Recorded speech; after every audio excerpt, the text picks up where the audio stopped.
And sometimes we start to blame God for our trials, as though, God, if you would take this from me, I would stop sinning, I promise. He says, no, I'm not tempting you here. And sometimes we say, Satan, what are you doing? You're so powerful. You've got a hold of my family or my finances. You've got a hold of my emotions or my health, whatever it is. If Satan would just stop attacking me, then I would be able to be obedient to God.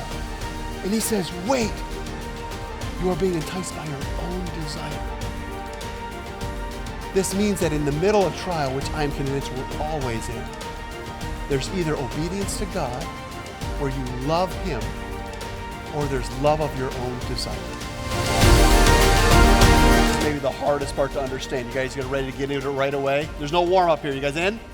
All right, let's go. Here we go. So verse 12, here we're going to start right here. Remember what Bob talked about last week? Blessed is the man, he says, who remains steadfast under trial. For when he has stood the test, he will receive the crown of life, which God has promised to those who love him.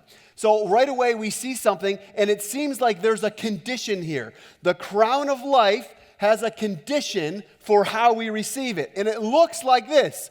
Those that remain steadfast, for when they have stood the test, will receive the crown of life.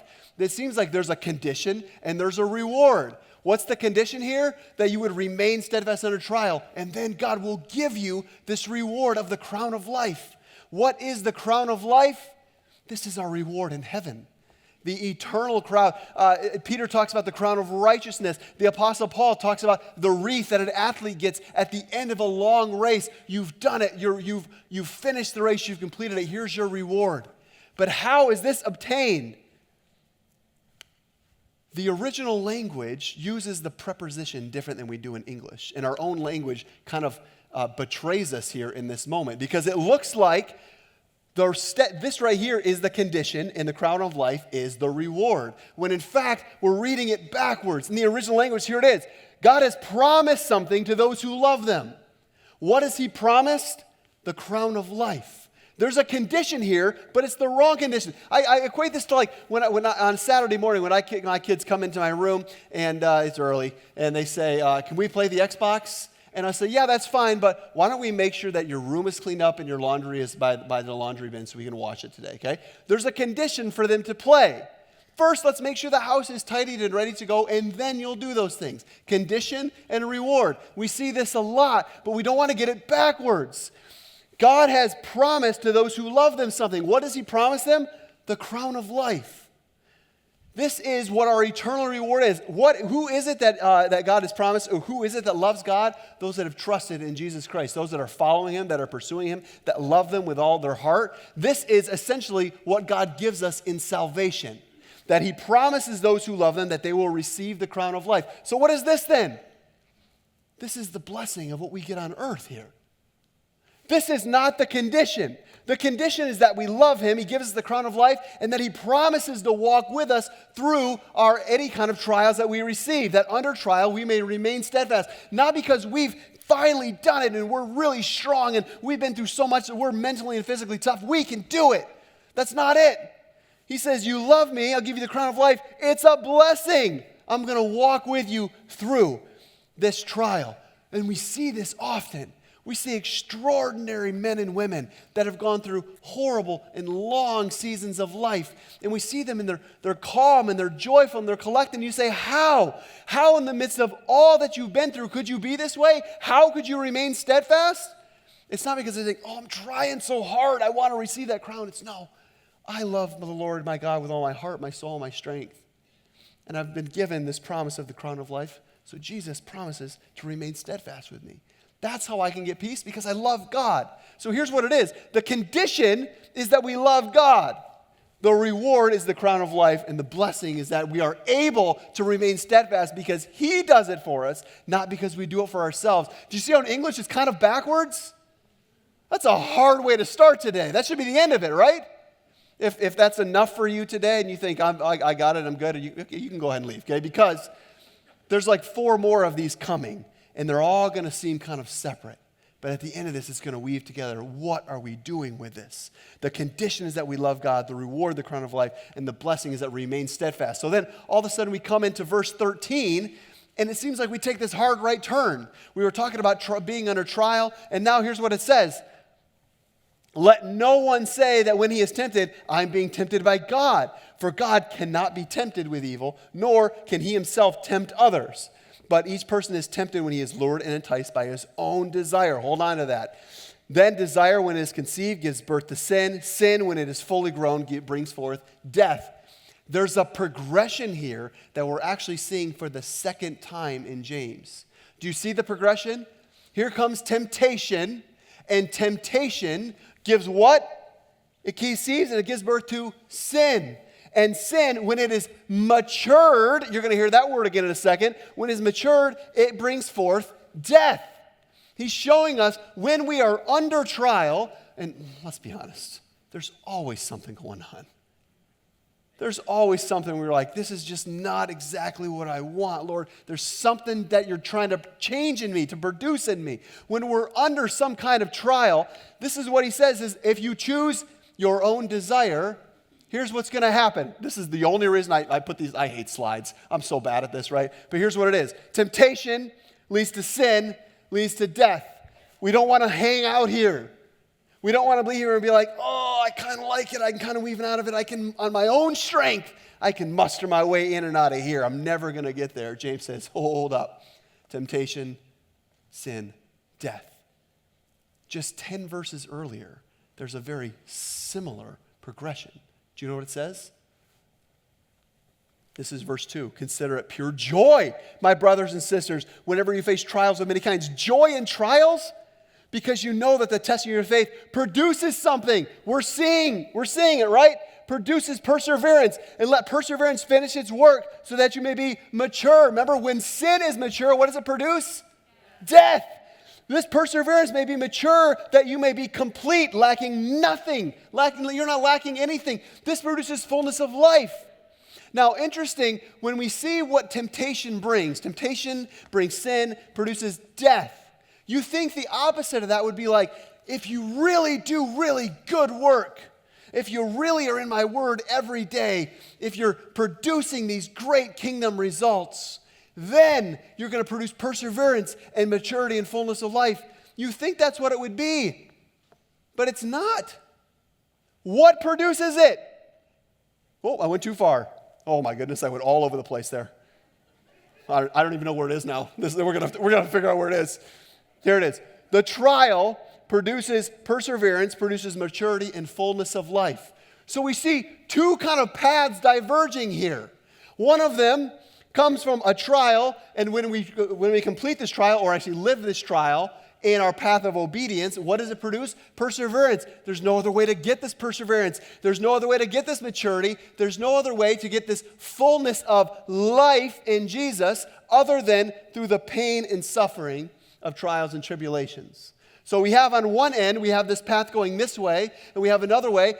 Temptation produces sin that brings death. What's the difference? How do we know when there's a trial that's producing maturity and life, and how do we know when something is producing death? Here's what it says here. When someone is tempted, do not say I'm being tempted by God. See, God is very able and willing, and almost always is the one that puts trials in our path. He's not trying to avoid them that you may live this perfect life. He'll put them in your way gladly. Why? Because those trials produce fullness of life in you. That's how you get it. That's how we receive it in this life. But in the middle of those trials, what are you choosing to do? A path of obedience, that's what leads to fullness of life, or the other way. God is not tempting you here. A lot of times I had this image this week of God being up in heaven, and you got Peter and Paul behind him. He says, watch this, I'm going to dangle this stick in front of a Christian. What do you think he's going to, oh man, I knew he was going to take that, right? I knew he was going to sin. I shouldn't have put that out in front. No way!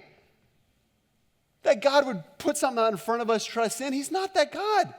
He will not do that. So we ought to be very careful that we're in a slow situation and things are really hard for us, that we think, God, the only reason that I'm here and the only reason that I keep failing in my sin is because you've put me here. James says, no. Those trials do not produce sin and death. Your reaction to them does. And here's what it is, your own desire. Do you notice that God cannot be tempted here, nor can he tempt others, but there's another name missing from this verse. What is it? Satan. It does not say you are lured, enticed by Satan. And how often do we do this? That we say, oh, Satan's got his foothold in. What am I going to do? I've got to continue living this way. He's so strong, he's so powerful. And listen, I don't want to mistake it. Satan is very powerful, the father of lies. He comes to steal and kill and destroy, the evil one. He is not someone to be trifled with, but he's not as powerful as God. And sometimes we start to blame God for our trials, as though, God, if you would take this from me, I would stop sinning, I promise. He says, no, I'm not tempting you here. And sometimes we say, Satan, what are you doing? You're so powerful. You've got a hold of my family or my finances. You've got a hold of my emotions or my health, whatever it is. If Satan would just stop attacking me, then I would be able to be obedient to God. And he says, wait, you are being enticed by your own desire. This means that in the middle of trial, which I am convinced we're always in, there's either obedience to God, where you love him, or there's love of your own desire. In the middle of when you have marriage problems and things like that, I'm convinced of this, that the first thing we pray for is not, Lord, take away my trial. I don't think the first thing we pray for is, Lord, take away my pain or take away this circumstance. Why would we pray for that when we see what it does? What does the trial do for us? It produces something in us that nothing else can do. But instead, we don't pray that God would take away the trial, but Lord, instead, that you would take away what? My sinful desire. This path of temptation that leads to sin, that leads to death. God, you take away this temptation. This is what you pray for. So in the middle of your marriage issues, don't say, Lord, just let us be happy. But rather, the first thing we should pray is, Lord, take away my desire for my own selfish ambition or for the lust of the eyes and the lust of the flesh. Take away my own desire that I'm lured and enticed by, that I may follow you. Even if the problem remains. Take away my selfish desire. In the middle of money problems, the first thing we ought to pray for is not, God, take away my money for him, is that I might have fullness of life. He says, no, I'm producing that fullness of life in you in the middle of those problems. Why would I take that from you? Rather, Lord, take away my envy and my anger and my self-reliance on this money. Take that from me. When we're in the middle of a relational thing, don't just repair the relationship, but God, take away the selfishness and take away the anger and the slander and the malice I have towards that person. Take that in me away that I might follow you. In the middle of loneliness, God, don't just take away my loneliness. Show me in my heart that is dark and that is away from you, that I might stop this temptation that leads to sin, that leads to death, and I would turn from it. And what would I do? I would commit to this trial, and I would pursue you in it. Why? Because it's producing something in me that nothing else can produce. Maturity and fullness of life that cannot happen any other way. Even with our very health. How often do we pray for our desire to be well, and don't stop praying for that? But before we pray for our decaying bodies, what if we prayed for the sin that sometimes leads us there when we're sad or when we're lonely? God, take away my anger for the place I'm in. Take away my self-reliance on this, or take away all these thoughts I have that I'm trying to get as much life in as I can for myself because I feel like my life isn't going to last very long, so I got to live for myself while I'm here. God, take that part away from me, and I will keep the trial. I'll keep the pain as long as you're producing something in me, but take away my own selfish desire. Do you see how the prayer changes when we see it this way? We don't have to pray to get rid of the trial. God will take care of that. And of course you can pray for that, but before we do, pray for this selfish desire, that our own desires, when we are lured and enticed by them, we would ask God to get rid of those things so that our path is obedience to God, that we would love him more than we would love our own desires.